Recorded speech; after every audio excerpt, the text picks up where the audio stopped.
Welcome to the Midlife Catalyst Podcast, a place where ordinary people share extraordinary stories. I'm Amanda Yance, and today's guest brings a wealth of information and knowledge with over 20 years in education, leadership, and administration, also a licensed clinical social worker. We have a lot in common, and she has a lot to bring to the show, and I am grateful to have Brandy Kelly joining us today. Well, thank you, Amanda, for having me on this show. It's a pleasure to be here, and I look forward to continuing our conversation. Absolutely. I always start with how we connected because there's so much negativity around social media, but if we hadn't have connected on social media and LinkedIn, we wouldn't be sitting here having this conversation. So I am grateful for that and that it does bring people together. 100%. I completely agree with you on that. And,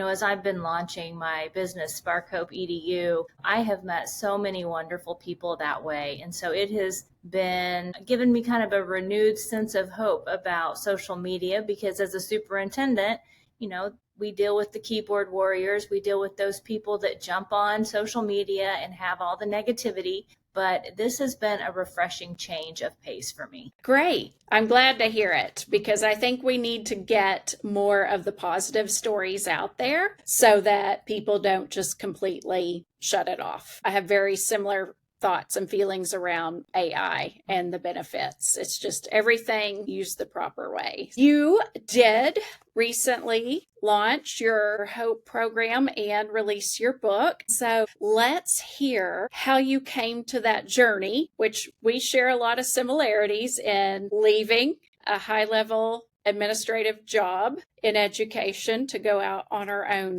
Talk about that journey that you've been on. Yeah. It's kind of been a wild ride, and I say I learn a lot of lessons in life, but I typically learn them the hard way. When I started out in education, it was kind of due, I shouldn't say kind of, it was due to the fact that when I was 15, my brother Brandon drowned. It was a rainy Saturday afternoon, and he and my little brother Dustin went on a horseback ride. And that moment in time, that day, changed our life forever. He was only 13, and it was a very sad time. It should have been a weekend of celebration. My first prom.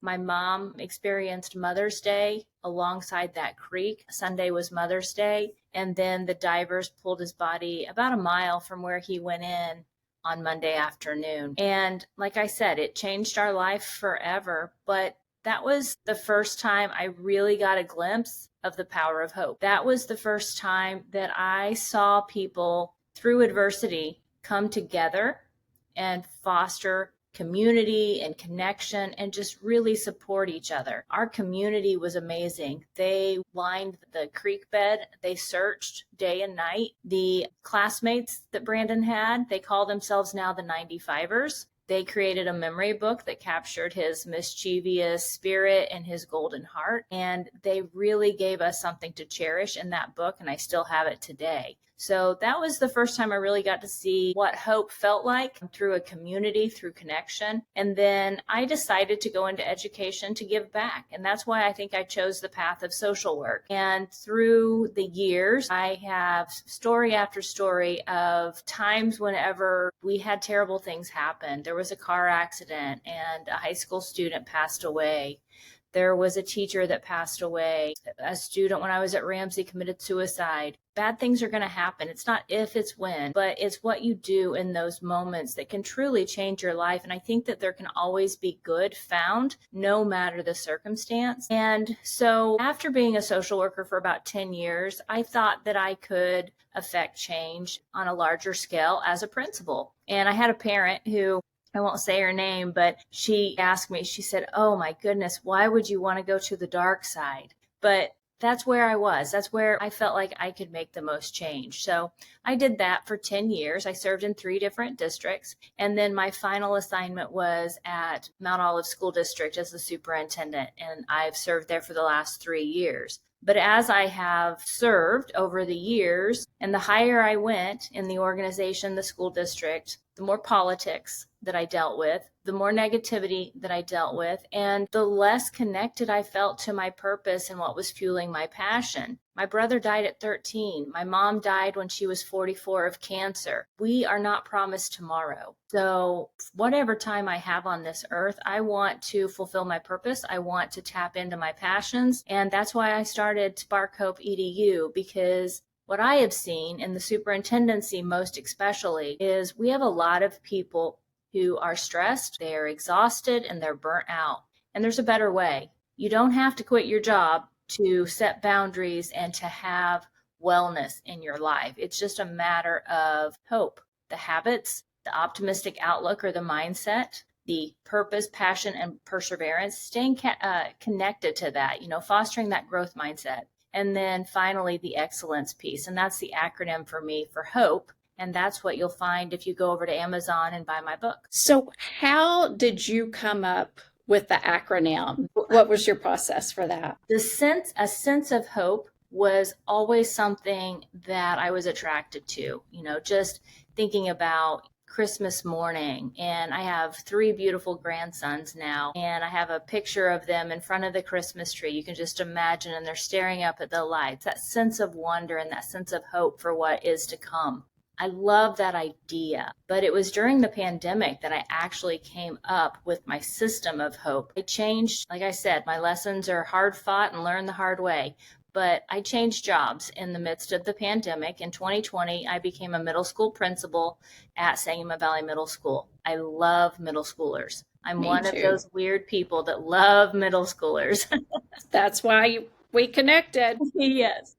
And so I started serving that school district, and we were dealing with quarantining, we were dealing with masks, we were dealing with all kinds of frustrating politics around COVID. My dad was diagnosed with Parkinson's and dementia, and he was at my house for about a month, and I was taking care of him. And I needed community. I needed people that got it, that were dealing with some of the same issues that I was dealing with. So I connected with Teach Better Network, and it was a mastermind for administrators that I started to attend. And it really gave me a lot of that sense of hope that, we can overcome these challenges and we can work together and we can do hard things. But it was through that network that I started blogging. Libby Chan was the individual who encouraged me to start blogging, and I did a 4-part series called Lead with Hope. And I unpacked the habits, the optimistic outlook, the purpose, passion, perseverance, and the excellence. And one thing led to the other, and a publisher and I connected, and the rest of it's history. That's amazing. And it's another testament to putting yourself out there, being brave enough to take the step and start blogging, but also how resilient you have been, how you have really endured very difficult, challenging situations, and rather than turning away, you've turned towards the light. What keeps you going? Literally, where is that source of hope? Because you give me hope by seeing bad things happen. We say that all the time. They're going to happen. And there's never going to be the right time to get healthy, to focus on wellness. It's got to start in the pandemic, in the middle of a fortunate cancer diagnosis. So what has fueled you there? A couple of things. One, I will say my core values. My core values are faith, family, community, and service to others. And that faith piece has kind of been the bedrock. Just my faith in God and my church, and just the support and the hope that I get by knowing, first and foremost, that one day I'm going to see my family again. Brandon and my mom are in a better place, and I'm going to see them again. So that gives me that sense of hope. My family, obviously, they're just amazing. My husband has always been a huge supporter of mine, and he has stood by my side through thick and thin.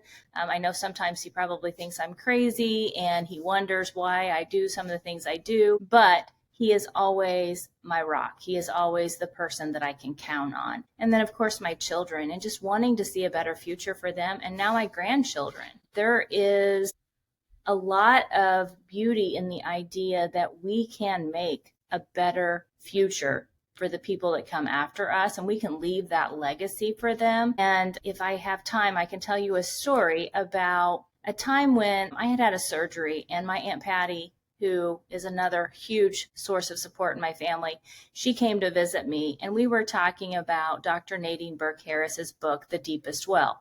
We were talking about trauma and the ACEs study. And through that conversation, I was sharing with her about my brother Dustin, who saw my brother Brandon go in the creek, and the trauma that he had endured. He was a soldier and he had went to war, and there was just so much that he had endured. And she looked at me and she said, well, Brandy, you've endured trauma too. And it was like a light bulb went off in my head. And in that moment, I didn't realize this, but through my research, what I've discovered is there are two distinct pathways. You have post-traumatic stress and you have post-traumatic growth. Post-traumatic stress is stuck in the trauma.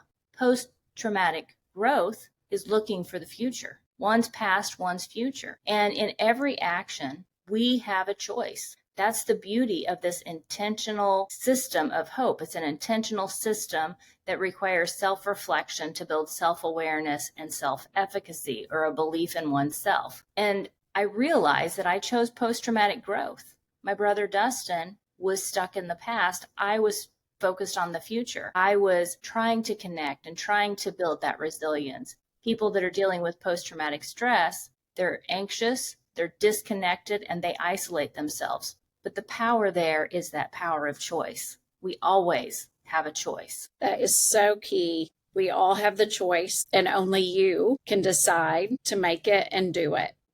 It does take extreme strength and courage. What are your steps? You talked about reflection and building that up. So what are your steps for reflecting and knowing when we need to spark some more hope in our lives? Yeah, I have some reflection tools on my website and some that I can share with listeners, and I can even share them with you, Amanda, if you want to add it to the show notes. But the reflection tool just really takes you through each one of the pillars of hope. So let's look at our habits. What habits are serving you? What habits are distracting you from your goals? And I guess I have to back up just a little bit there, because the very first step here is you have to visualize what it is that you want. And that sounds very simple. That's something I struggled with. What do I want? Especially when I was on autopilot and I was just making it through. I was just surviving for a time in my job because I was putting in so many hours at the office and had so many responsibilities. But you've got to get really clear about what you want. What's the life you want to design? So think forward in a year. What do you want your life to look like? And then go through my system of hope through a reflective process. First, look at your habits. What do you want to start? What do you need to stop? What do you need to continue? And then look at your mindset. For mindset, that optimistic outlook, there's brain science that shows us that we have about 70% of our thoughts every day are negative. And 90% of our thoughts are recurring. They're kind of on a loop. So we have to get really honest about what is our thought life like through a reflective practice. And then we've got to reframe our thoughts sometimes, reframe the things that we're thinking. So instead of, why did this happen to me? Think, what can I learn from this? How can I grow from this? Because again, it goes back to that choice. And so with each one of the pillars, the reflection tool will take you through that and help you to reconnect with what's important, helping you create the life that you want to build. I love that. I am a huge believer of reflection to help yourself grow. Yes. Like a study of yourself. The biggest hurdle I see people struggle with is stopping things. And as educators, we saw that a lot. And we don't ever stop the old things. We just continue to add to. And somehow, at some point, we've got to stop. It's the same thing with habits. Even if a habit served you in your 30s, it may no longer serve you at this age or stage of life. And it's okay to stop. And you know, the best kind of illustration I can give you is just imagine your closet. Think about your closet. Okay.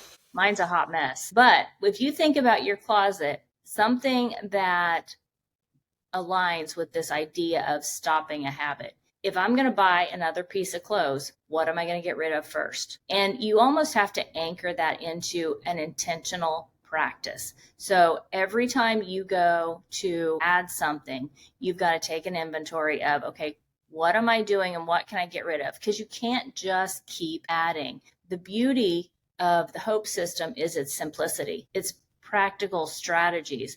And you can't just keep adding and adding and adding, because if you do, you are going to stay in that stress, exhaustion, burnout loop. Absolutely. What is your go-to for burnout? How do you help people realize they even need this, that they're at the point of burnout? Because a lot of times we're too far down the road before we catch it, right? How do you step in? High achievers as hard chargers. I also am a certified working genius facilitator. So I'm a galvanizer. I like to rally people around ideas and get them excited about things. And that's the hard part for me, because at the end of the day, change starts with me. So I can't make you believe that you need this. You have to get to the point where you recognize what it is that you want to stop. And frequently what I see with that is the pain point is when that happens. As beautiful as it would be, I would love to say we can proactively make changes and we can do all of these things and really set ourselves up for success.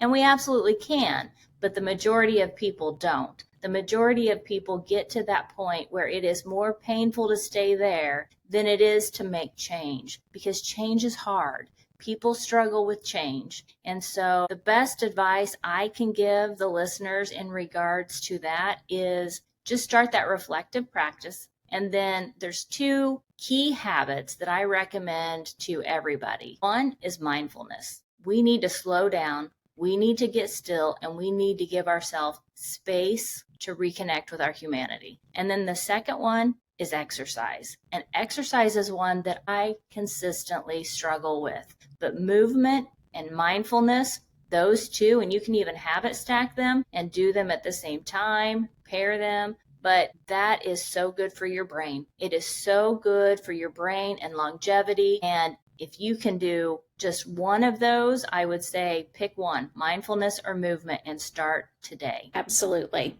I could not agree more. It helps me completely. So the resistors. Yeah.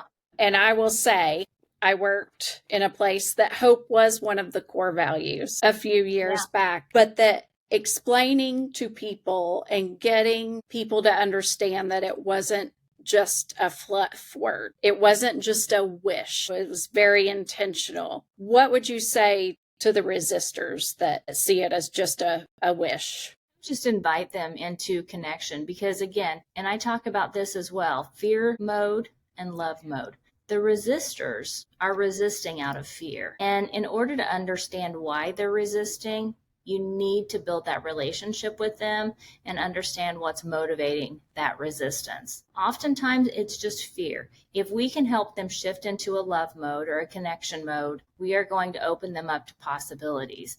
And that's going to take consistently showing up for them, consistently checking in with them, letting them see that you care about them for more than just a cog in the wheel. A lot of people in schools and organizations right now, that's how they feel. They feel like a cog in the wheel. They don't feel like they really matter. And I think if we can connect with people and help them see that they are great, they're important, and that we care about them, and we want to know what their concerns are, then in time, you might be able to you're going to be more likely to bring them around to accepting. Well, one of two things are going to happen, Amanda. You're either going to bring them around to accepting the core values and getting on board with them, or they're going to leave the organization because they're going to see that this just doesn't really fit for me. And that's okay too, because not every environment fits every person. And that's your key to happiness and fulfillment in your work, is finding the right environment. Absolutely. And it is really hard for people to understand. We always want to try to fix and solve, which leads to starting to veer away from your core values. If you determine those are the values, you stick with them. That's right. And bring people in. But it's hard. It is. It's hard, and it takes a lot of time. And depending on the health of the organization, that determines how much time it's going to take. But the only way we're going to do it is through consistent action, intentional action, and developing those relationships with the people in our organizations. Speaking of relationships and connections, you have started a great community. Yes. I know you've got a book study coming up and other ways to connect with you. Talk about that. Yeah, so I have a book study coming up on June 17th, and it's a virtual book study. I am super excited about it because I've met so many amazing people along the way. I am going to be able to offer 8 PD hours for Illinois educators through Teach Illinois.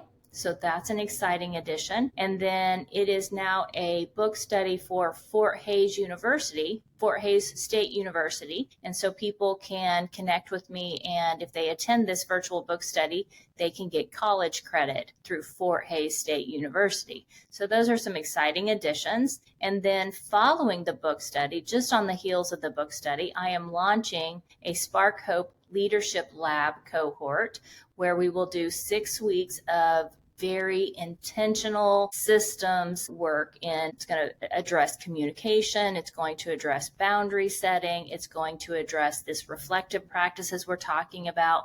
And I'm going to give leaders the tools to address the stress and the exhaustion and the burnout that they're feeling in their personal and professional lives through this leadership cohort. So if anybody is interested in more information on that, they can reach out to me at sparkhope.edu.com. And you talked a lot about education, but this is a system that would benefit any leader, not just someone in the educational environment. 100%. And, I even have noticed, I'm working with an individual right now, and she's not officially, a leader. She's not in a leadership capacity, but my paradigm, my mindset is we are all leaders in our own right. We're either leading a family or we're leading a school or a hospital or a community. And these principles, this system of hope, it's very simple, it's very practical, but it's things that we need to put into place consistently and intentionally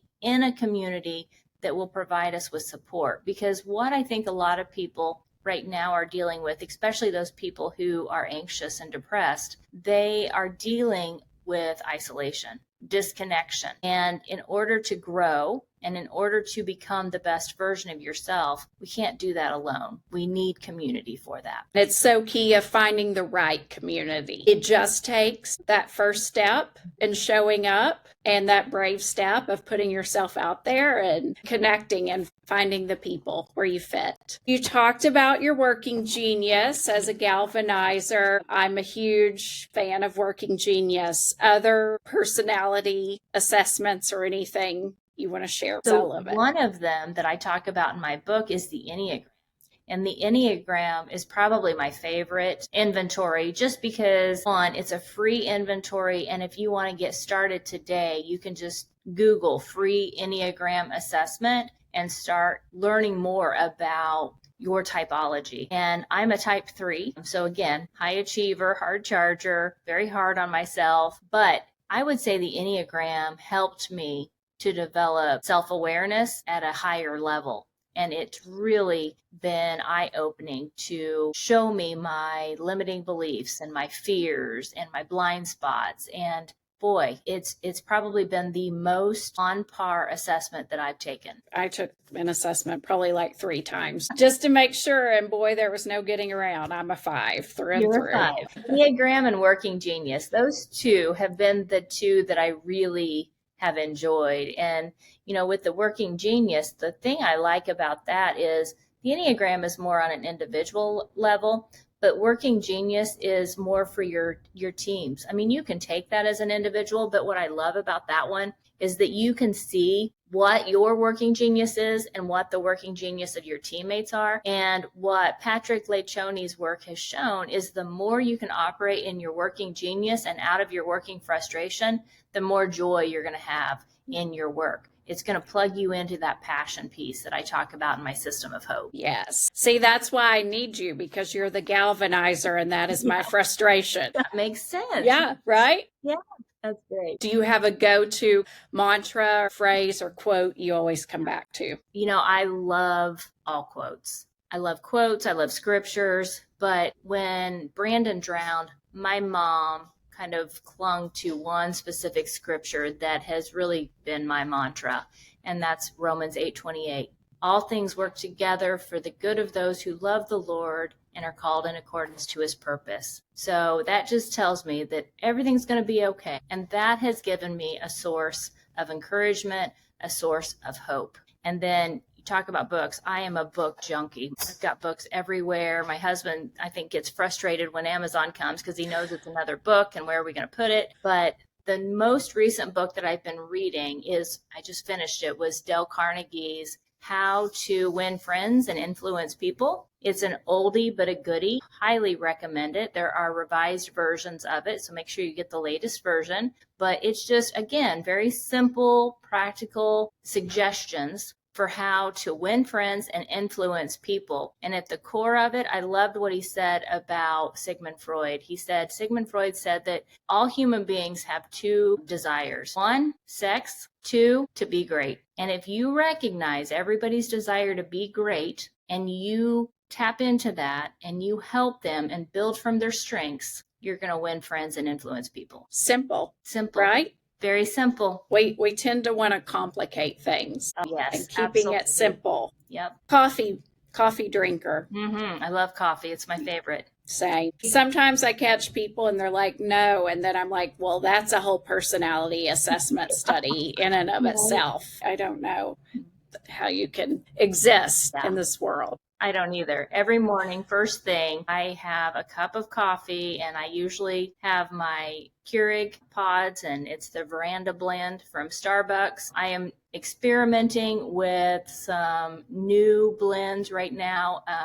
There is somebody that my son-in-law turned me on to. They call it Bobby Approved, and I can't remember Bobby's last name, but Josiah, my son-in-law, is kind of on a nutrition kick. He's really studying this and sharing his wisdom with us. But there are certain foods, and we're hearing more about this in mainstream media right now too, but there are certain foods we should stay away from. So I'm trying to get as healthy as I can with my coffees, but I love a good coffee. Usually medium roast. My coffee shop of choice is going to be Scooter's, just that little drive-through coffee place. And I love to go they've got now a blended coffee. It's almost like a frozen milkshake, kind of like coffee. Okay. That's really good too. Probably not Bobby approved though. Probably not. So do you have a routine? Coffee is all around my morning routine of journaling, reflecting, setting myself up for the day. What does your routine look like? Yeah.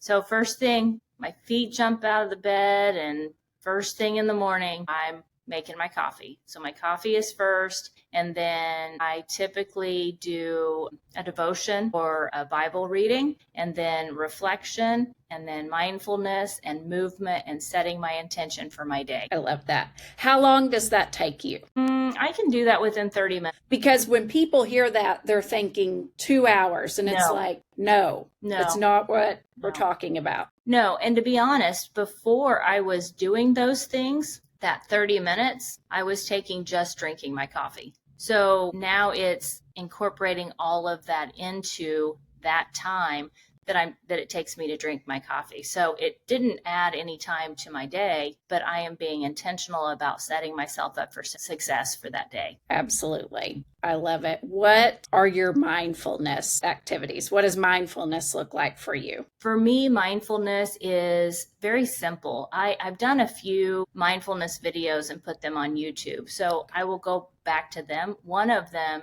walks you through a guided meditation with the system of hope. But if I don't have that YouTube video to listen to, it's just sitting and breathing, connecting with your breath. Deep breath in, slow, steady breath out. In through your nose, out through your mouth. Some box breathing. It's just very, very simple. It's not complicated at all. And it really doesn't have to take a long time.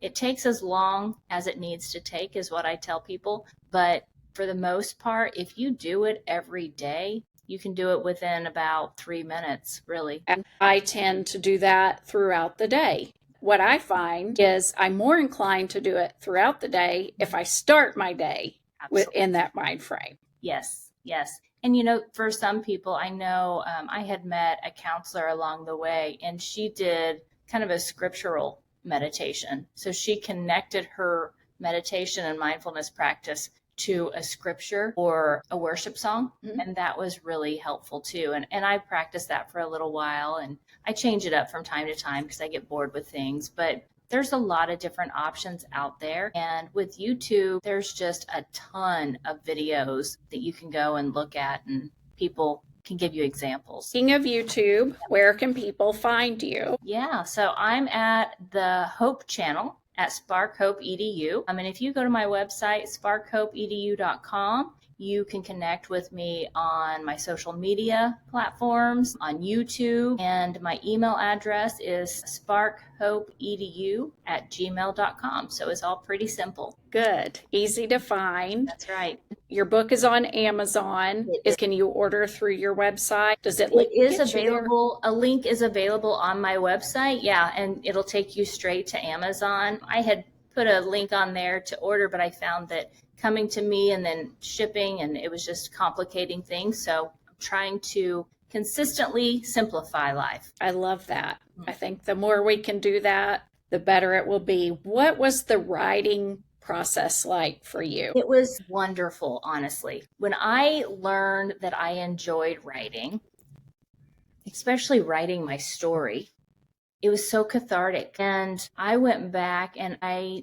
lot of it was through just a reflection of the various events. I did a timeline, from when I was 15 all the way forward to where I'm at now in life, which the number's too big for me to say. But just reflecting and thinking about all of the people in my life, all of the wonderful lessons and blessings that I've had in my life, and then putting that down on paper.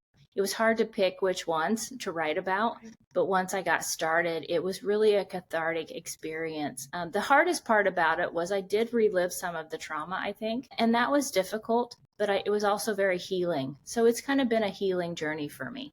Good to hear. There's so much power to writing your story. It doesn't mean you have to have a blog or publish on Amazon. Just the process is so healing. Putting it down on paper. And, I would encourage anybody that's listening today to do a 30-day journaling challenge. Just taking a few minutes every day and writing down something about your day, something you're doing or looking forward to or dreaming about, and just putting that down on paper. There is really a lot of power to that. There's so much power. And even the days you don't have anything, just writing. Yeah. I don't have anything. I don't want to do this. And a lot of times when I get pen to paper, that's when I find things start flowing. Oh, yeah. When you least expect it. Yeah.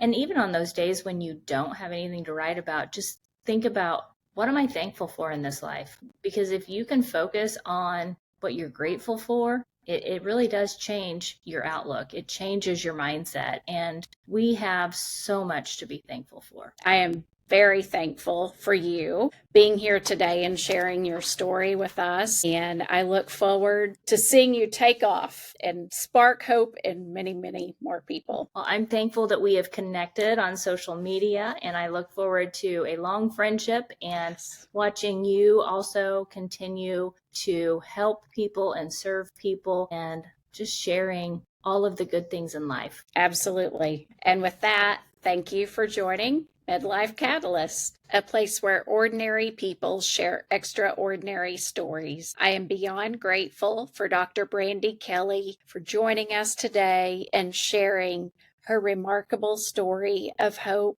and resilience throughout her life. It is apparent that Brandy has such a passion for serving others while walking alongside them to empower them to reach their true purpose and fulfillment in life. If you are looking for that hope and that spark, be sure and check out the resources that Brandy mentioned and that are linked in the show notes. This episode absolutely encompasses my belief of you are the CEO of your own life. You don't need the title. You don't need the fancy role. Whatever you are doing, you are the CEO. With some practical steps, you can take hold of that. Thank you for joining.